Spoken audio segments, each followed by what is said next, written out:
1991.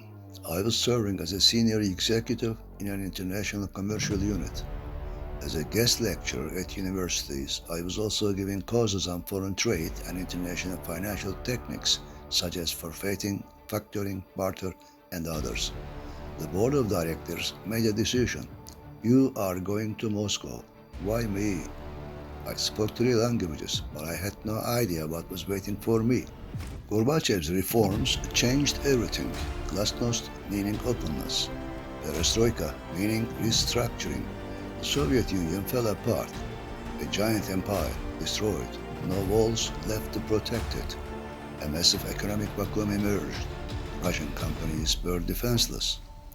Foreign companies were making their preparations. The race against time had begun. My goal was clear. Go to Russia before them and establish relations with Russian companies. Win the commercial war. Secure the success. Months before my flight, the groundwork was ready. Contact was made with the embassy. A new commercial enterprise was established. 30 major companies came together. Russian companies were massive in size.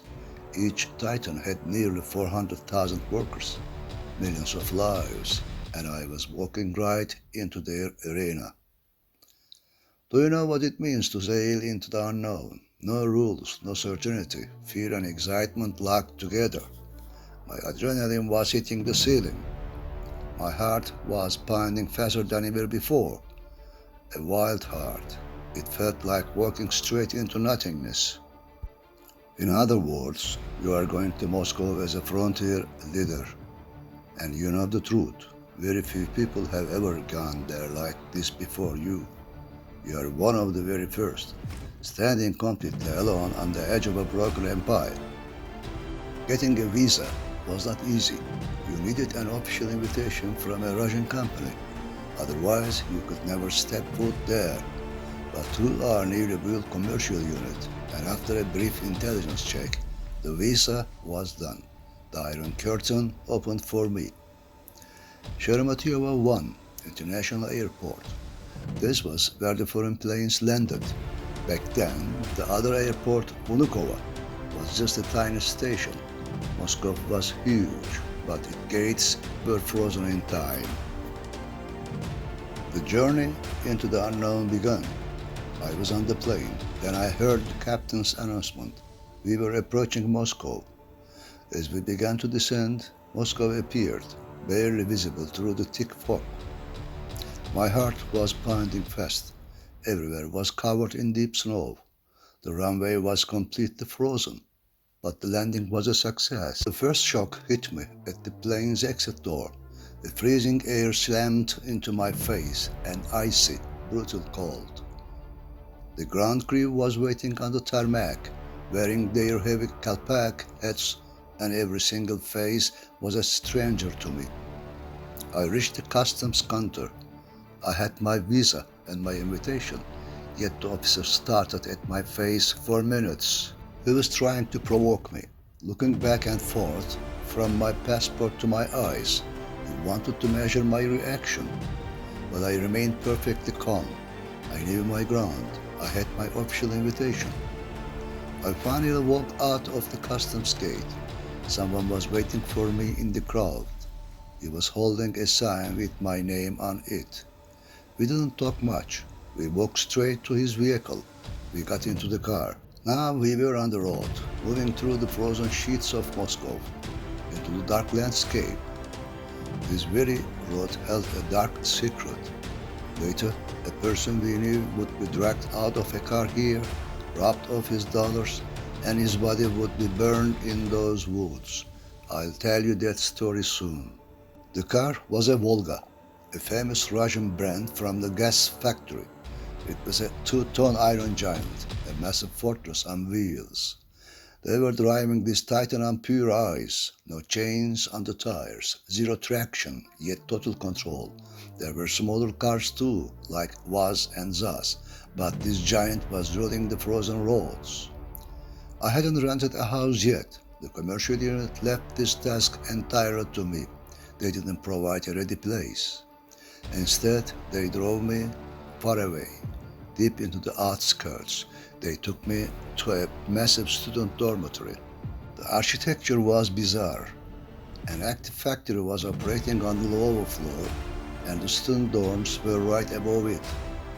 There were multiple beds inside the room.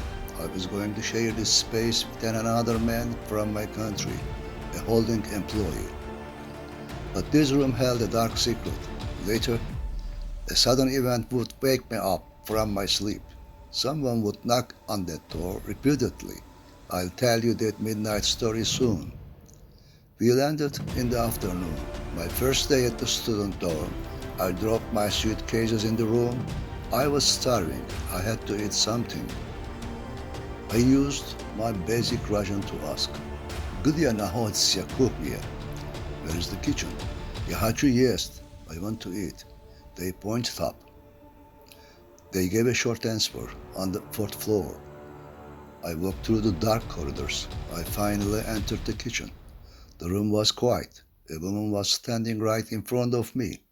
She was middle-aged and well-groomed, and I was a complete stranger in a massive country undergoing the pains of change. I took a deep breath. "Здравствуйте," I said. "Hello." She looked at me. Her expression softened. She returned my greeting. "Добро пожаловать," she replied. "Welcome." I nodded. "Спасибо," I answered. "Thank you." Small talk was over. I had to ask the real question. "Что у вас поесть?" What do you have to eat? It was 1991. The empire was bankrupt. Food was scarce everywhere. I stood there, waiting for the answer in that silent room. She looked at me and gave her answer. "У меня есть борщ." I have borscht. It was the first time I had ever heard of it. A completely unknown dish. I used my practical words. "Хорошо," I replied. "Okay, дайте мне борщ. Give me the borscht." I was ready to try it. She served the hot plate. I took my first bite. Immediately, I realized something. It was incredibly different and delicious. The texture was unique. It was made with the red beetroot and fresh cabbage, a warm medicine in a frozen country. And there was a final touch. She added a special sour cream on top. They call it smetan. The single soap saved my first night in Moscow. While eating my soup, I asked her a question. "Вы говорите по-английски или по-французски?" "Do you speak English or French?" She looked at me. "Да, я говорю по-английски." "Yes, I know English," she said. And we started a conversation. She wanted to know about me. Where did I come from? What was my job? Then she asked the real question. "What are you doing here?" Moscow was a dangerous arena. Why was a stranger here? I gave a direct and honest answer. I stated that I came for commercial relations. I said that I am the general manager of a new commercial enterprise. Then I looked at her and asked, "Is your job here as a cook?" She smiled slightly. "For now, yes," she replied. I asked her about her real profession, and that was my first major shock. "I am a doctor," she said. I was completely astonished. A medical doctor was working as a cook in a student dormitory. The arena was broken. I had to understand, "Why aren't you practicing medicine?" I asked. Her answer shattered all my economic logic. She looked down, "And I cannot survive on a doctor's salary," she said. "I earn much more money by cooking here." She was a Russian citizen whose real profession was medicine, working as a cook to overcome the hardships brought by change. Along with the soup, she gave me some bread. It was incredibly delicious. It had a very different texture. I learned the reality in the following days. The exact same bread was baked across the entire nation. There was no second option. It was a pan bread made with various grains. The color was dark brown. They didn't know any other bread. The people believed this was the best. Every home had a fixed state radio, blasting continuous communist propaganda. The regime taught them a simple line: "You have your dark bread, your vodka, and your job. The best of everything is in our country. They locked their minds into that closed world. It was getting late. I had to go back to my room and rest. When I arrived, I saw my roommate. He gave me sudden news. He was flying to Vladivostok, Siberia, that very night. Then he left. I was completely alone. There was no TV in the room, nothing to distract me. I went to bed early. Soon I fell into a deep sleep. In the middle of the night, before dawn, a sound shattered the silence. Someone began to slam on my door, heavily and repeatedly. My first night in Moscow, I had nothing to protect myself. In the following days, I would have some defense tools, but tonight I was completely defenseless. The knocking didn't stop. I realized it wasn't just one person. I could hear multiple voices talking in Russian outside. I stayed perfectly still. I waited with the absolute patience. I didn't open the door. After a few agonizing minutes, the noise stopped. Silence covered the hallway. They finally walked away. Sleep was completely out of the question now. I could not go back to that bed. I gave up on sleeping. I sat on a wooden chair in the corner, alone in the frozen darkness. I just sat there, waiting for the first light of the morning. The morning arrived. I walked back to the fourth floor kitchen for breakfast, and there he was. I saw my roommate again. I was shocked. I thought you flew to Siberia, I said. This was the funny and intense twist of my first night. The weather had intervened. Their plane couldn't land in Siberia due to heavy icing. They had to turn back to Moscow. The mystery was solved. The people knocking on my door at midnight were them. They just wanted to enter and sleep with their friends. We looked at each other and burst into laughter. My very first night, in a country where I didn't know what the rules were. It turned into a sweet memory between us. Tell me honestly, if you were in my shoes, would you have opened that door? After breakfast, I got into a taxi. I handed the address paper to the driver. We hit the road. A long 40-kilometer journey began toward my office. You are a stranger in an unknown country. The driver could take you anywhere. You have US dollars in your pocket. In this jungle, they could kill you for those dollars. While we were moving, I was printing the road into my brain. I memorized every building and store along the way. They were going to be my visual guide. I had a vital reason for this tracking. Would we use the exact same road tomorrow? I didn't know. I had to create my own layout for safety. But there was a golden law in this arena. If you show your fear, they will tear you apart. You must never show fear. I kept my focus. I tried to talk to the driver using my simple Russian sentences. Finally, we arrived at the destination. The buildings in Moscow were incredibly massive.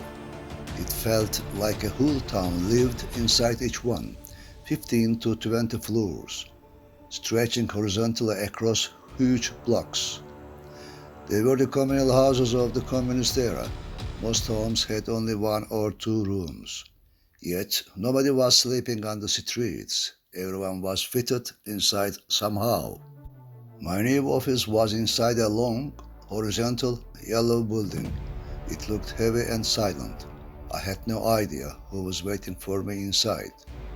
I entered the long yellow building. I introduced myself to the guard at the door.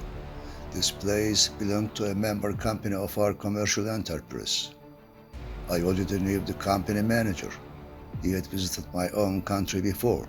He welcomed me with respect. After a warm welcome, he introduced me to my new colleagues. Then I finally settled into my office. My team gave me a short and vital briefing. They warned me about the Russian culture, dangerous zones, how to behave, and what to avoid. The orientation was over. I immediately gave them my official instructions.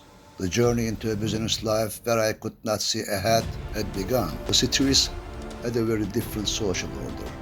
I had no idea how I would navigate the commercial challenges. The environment was dynamic and quiet for now. I was a simple businessman with no professional security. I had to learn how to manage these new corporate relationships. I was just an executive trying to understand a complex land. The frontier required extreme focus. I didn't even know what my future strategy or adaptation plans would be. I was learning to adjust myself to the center of a new experience. My first day in Moscow was ending. We closed the office in the evening. I got into a taxi to return to the dormitory. We were moving through the frozen streets. I used the visual signs I had memorized on my way here. They were my secret map.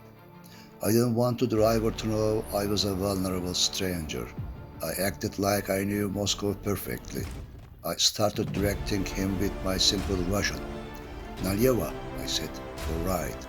Then Priyama for straight. Later Naprava for left. I confidently charted the course in that silent vehicle. Every time he followed my orders, I just replied, Harasho, good. He believed I belonged to this arena, and we safely reached the gates of the dormitory. After a while, I started searching for a secure hotel. I didn't have time to rent a house yet. We were working continuously. I was in non-stop meetings with the Russians. Everyone who heard about my arrival wanted to do business with me. I couldn't keep up with the appointments. Most of these people had no capital. They only had ideas, but I already had the ideas. I needed serious businessmen with real money. The situation became very boring. I had to focus heavily on the official matters of our commercial unit. We needed to take steps with our members. I had to end the outside demands. I stopped giving appointments to the crowd, inspired by my past experiences. I closed my office doors to the chaos. After searching for a while, I decided to stay at an interest hotel. I moved in immediately. I was finally free from the student dormitory. I left the isolated building behind, but the new arena had its own rules. In that era, major hotels belonged to the interest system. What did this mean? It was a separate matrix for foreigners. Russian citizens were legally forbidden to enter these hotels. They couldn't even walk inside to see or have a dinner. Only foreigners could stay there. Because of this isolation, I felt safe inside that giant castle. But it was a just temporary shield. I knew the truth. I was safe, but for how long? The first thing I noticed later was the lack of foreigners from different countries, but the lobby, the bar area, and the hallways were filled with some people who didn't inspire confidence at all. I didn't think these were the hotel's security guards. They could be some members of the underworld or the Secret Service who had infiltrated the fortress. I was in an isolated space. I didn't know what I would experience next, but I calmly tried to take my own precautions, because being a foreigner meant you had US dollars. I was in constant danger every single second. There was no secure bank to deposit your money. You had to carry everything on your body. The rules of the arena were clear. Carrying that much cash through the hallways was a massive risk. It felt exactly like carrying a live bomb on you. By now, their eyes had become familiar with me. I was seeing most of them multiple times in various sections of the hotel.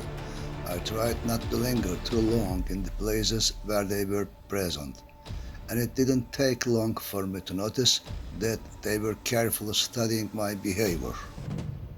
One evening, while I was walking through the lobby, a man intentionally shot me. The blow caused me to fall to the floor. I immediately understood their game. They wanted to pick a fight. They expected me to respond so a massive conflict could begin. After all, although I had an entry visa to Russia, and a work permit through the commercial enterprise, they might have wanted to interrogate me somehow. I was not going to allow this provocation. But I chose to be clever. I acted as if I was the one who bumped into him. "İzmir'de mi yapacağız usta?" I said, "Please excuse me." I stood up and walked away as if nothing happened. Why did I do this? If a foreigner gets investigated and arrested for a fight here, there is a risk of detention. Besides, we could have harmed each other. I am not at all who I appear to be. If forced, I will not hesitate to use the techniques I know. Surviving in those harsh detention conditions helps no one. In the end, a Russian protects a Russian, and you will be the one who loses. You will learn by being patient. The time to take real precautions had finally arrived. I was sleeping inside my hotel room, but I could feel the tension and threats approaching my borders. At night, I could feel people picking at my door lock. They were trying to get inside, but they couldn't turn the cylinder. I would jump out of my bed immediately. Then, one night, the line was crossed. While I was asleep, my door was opened with a real key. The lock turned, the barrier collapsed. The hotel had an inside connection. They called them dejurnaya. The floor attendants who hold the master keys, they had collaborated with the shadows. But they made a massive mistake. I had already taken my clever precautions hours before. Do you want to know the truth? What happened next? It's almost impossible to hear a door opening during a deep sleep. You need a loud noise to wake you up. So what did I do? I was keeping the empty bottles from the drinks I finished in my room. Champagne and vodka bottles. I saved every single one of them. I placed the first bottle right at the opening edge of the door. Then I turned the second bottle upside down. I balanced its top carefully onto the first one. Even a tiny vibration of the door would cause the top bottle to fall. It would hit the floor, make a heavy crash, and wake me up instantly. The other empty bottles were not wasted either. I aligned them right next to my bedstead. They were waiting ready as my defensive weapons at any second. I had no professional guards, but I had my own logic. In that dark room, my survival system was set. The trap was ready for the shadows. And this trap worked perfectly. No matter where you are in the world, your bedroom is your absolute privacy. You do everything to protect your ground. One night, the door was opened with that key. The bottles crashed into each other and woke me up instantly. I was already sleeping like a fox. I instantly jumped out of my bed. I grabbed one of the bottles near me and threw it straight at the door. It made a massive crash, and broken glass shattered everywhere. I grabbed the second bottle immediately and charged straight at the intruder. The man was completely shocked. He turned around and ran away through the hallway. Something caught my attention in his hand. I think it was a camera.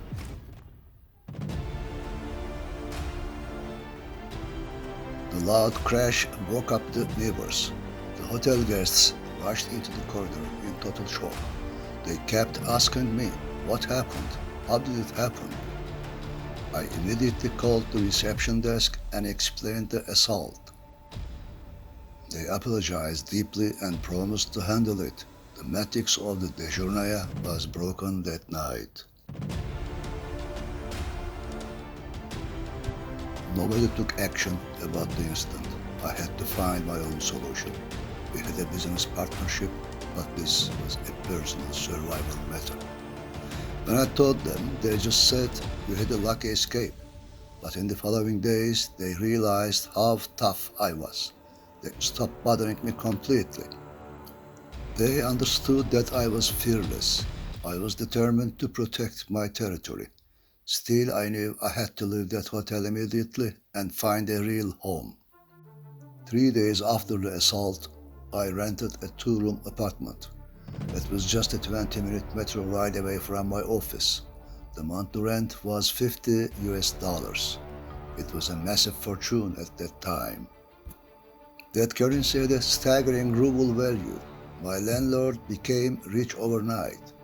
To put it in perspective, President Yeltsin's monthly salary was only around $30. With that $50 rent, the local landlord exchanged it on the black market for 40 times its value in rubles. This meant a huge plastic bag full of the rubles. The banknotes could never fit into his pockets. My rent was higher than the president's income. The old system had completely lost its balance. And with that cash power, I finally opened the gates of my own security territory. I entered my new flat. It was on the second floor of a 4-story building. The area was surrounded by giant trees and other residential houses. Still inside these 2 rooms, I felt completely alone. Now I was completely alone inside these 2 rooms. I was entirely unprotected in this hidden quarter. The silence of Moscow was heavy.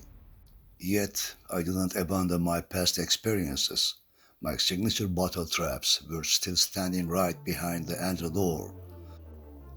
The system was set once again. In a country where everything was upside down and undergoing the pains of change, foreigners might not have been welcomed. However, there was one thing they didn't know. Without foreign investors, how would the country bring in foreign currency? This was just my second week in Moscow. The real great adventure was about to begin. How did I escape the night raids of the Shadow Men? How did I survive their traps by walking through the dark snow that cleared my knees in the middle of the night? How did the hares save me and my 2 friends from a midnight attack? How did common sense Russians save me from the attack in the nightclub? What was the secret of the camera? Why did I buy all tickets in the compartment and lock the room when traveling by train? In which city was the tourist zone, the protected, isolated area for foreigners, non-existent? And what mind games did I play to escape from there? And more, provided this immense effort finds its true value. I'll share all of this and more in the coming episodes. If you want this historical archive to continue, join me by subscribing now.